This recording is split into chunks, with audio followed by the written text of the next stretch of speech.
Assalamualaikum warahmatullahi wabarakatuh. Baiklah, saya akan mempresentasikan hasil analisis dari buku yang berjudul Akhlak Tasawuf yang ditulis oleh Prof. Dr. Haji Abdul Halim MA yang diterbitkan oleh Raja Wali Pers tahun 2012. Baiklah, kita langsung saja. Di sini saya akan membahas tentang pembahasan macam-macam akhlak tercela. Yang pertama, syirik. Syirik secara bahasa adalah menyamakan dua hal, sedangkan menurut pengertian istilah terdiri atas definisi umum dan definisi khusus. Definisi umum adalah menyamakan sesuatu dengan Allah dalam hal-hal yang secara khusus dimiliki Allah. Ada 3 macam syirik berdasarkan definisi umum, yaitu syirik fi ar-rububiyah, menyamakan Allah dalam hal kekuasaan dan penciptaan. Yang kedua, syirik fi al-asma wa as-sifat, menyamakan Allah dengan makhluk dalam nama dan sifatnya. Yang ketiga, syirik fi al-uluhiyah, menyamakan Allah dalam hal ibadah dan kebutuhan. Berdasarkan tingkatnya, syirik akbar menyekutukan Allah secara nyata atau menyembah selain Allah, mengeluarkan pelakunya dari Islam.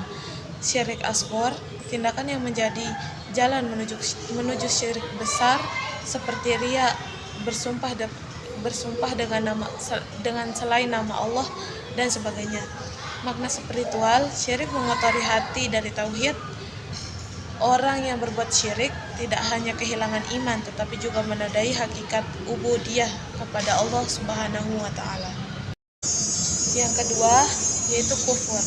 Kufur secara bahasa berarti menutupi. Kufur merupakan kata sifat dari kafir. Jadi, kafir adalah orangnya, sedangkan kufur adalah sifatnya. Menurut syarak, kufur adalah tidak beriman kepada Allah Subhanahu wa Ta'ala dan Rasul-Nya, baik dengan mendustakan atau tidak mendustakan. Kufur ada 2 jenis, yaitu kufur besar dan kufur kecil. Kufur besar adalah perbuatan yang menyebabkan pelakunya keluar dari agama Islam dan abadi dalam neraka. Kufur besar ada 5 macam, yaitu kufur karena mendustakan para rasul. Dalilnya dalam Quran surah Al-Ankabut ayat 68.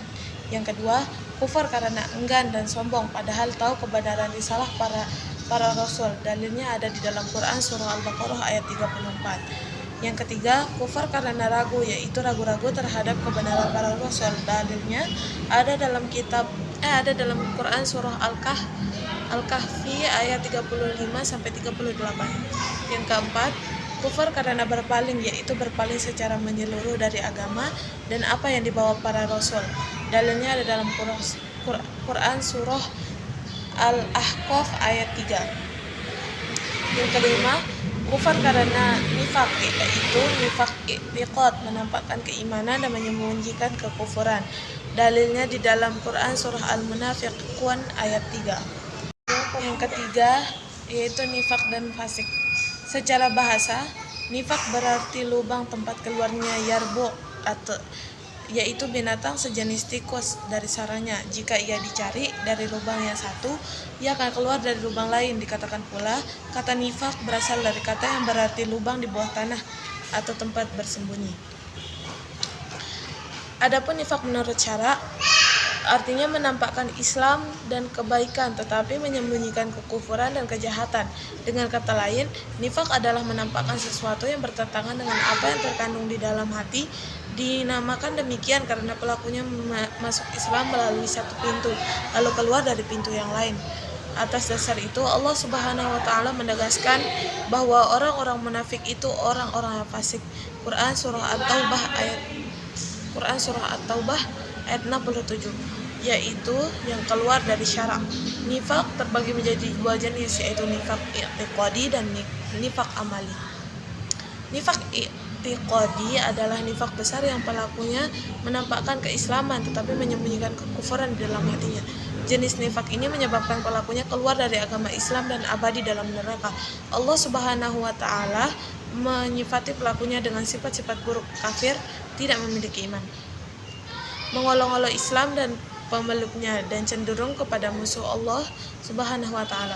Nifak i'tiqadi ini ada 6 macam, yaitu mendustakan Rasulullah SAW, mendustakan sebagian apa yang dibawa Rasulullah SAW, membenci Rasulullah SAW, membenci sebagian apa yang dibawa Rasulullah SAW, merasa gembira dengan kemunduran agama Rasulullah SAW, dan membenci kemenangan agama Rasulullah SAW.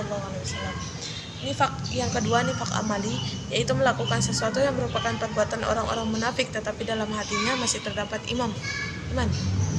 Nifak jenis ini tidak mengeluarkannya dari agama Islam tetapi merupakan wasilah atau perantara kepada yang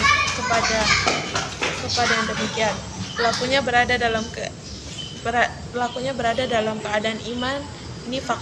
Jika perbuatannya nifak lebih banyak, hal itu bisa menjadi sebab berumurnya ke dalam nifak sesungguhnya. Yang keempat, takabur dan ujub. Takabur terbagi ke dalam dua bagian, yaitu batin dan lahir. Takabur batin adalah perilaku dan akhlak diri, sedangkan takabur lain adalah perbuatan-perbuatan yang anggota tubuh yang muncul dari takabur batin. Perbuatan buruk yang muncul dari takabur batin sangat banyak sehingga tidak dapat disebutkan satu persatu.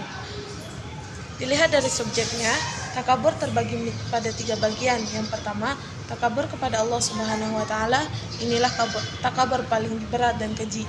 Ini seperti yang dilakukan Fir'aun karena ia mengaku dirinya dapat menyaingi Tuhan langit, atau takabur yang diperlihatkan oleh orang-orang sejenis sebagainya itu. Yang kedua, takabur kepada Rasul, yaitu tidak mau mengamalkan Yang kedua, takabur kepada Rasul, yaitu tidak mengamalkan ajaran Nabi Muhammad SAW serta menghina dan menyepelekan risalahnya. Ini seperti perilaku orang kafir Quraisy yang menentang dakwah Nabi SAW. Yang ketiga, takabur terhadap sesama manusia, yaitu menganggap orang lain remeh dan hina meskipun tingkatnya lebih rendah daripada yang pertama dan kedua. Kesombongan jenis ketiga ini tetap saja merupakan perilaku yang sangat tercela karena kesombongan, keagungan dan kemuliaan tidak layak kecuali bagi Allah Subhanahu wa taala. Yang keenam, yaitu riya. Kata riya diambil dari kata dasar ar-ru'yah yang artinya memancing perhatian orang lain agar dinilai sebagai orang baik. Riya merupakan salah satu sifat tercela yang harus dibuang jauh-jauh dalam jiwa kaum muslimin agar riya dapat menggugurkan amal ibadah. Riya adalah memperlihatkan diri kepada orang lain, maksudnya beramal bukan karena Allah Subhanahu wa taala tapi karena manusia. Riya ini erat hubungannya dengan sifat takabur. Orang riya yang beramal bukan ikhlas karena Allah Subhanahu wa taala, tapi karena semata-mata mengharapkan pujian dari orang lain. Oleh sebab itu, orang riya hanya melakukan amal ibadah apabila ada orang lain yang melihatnya.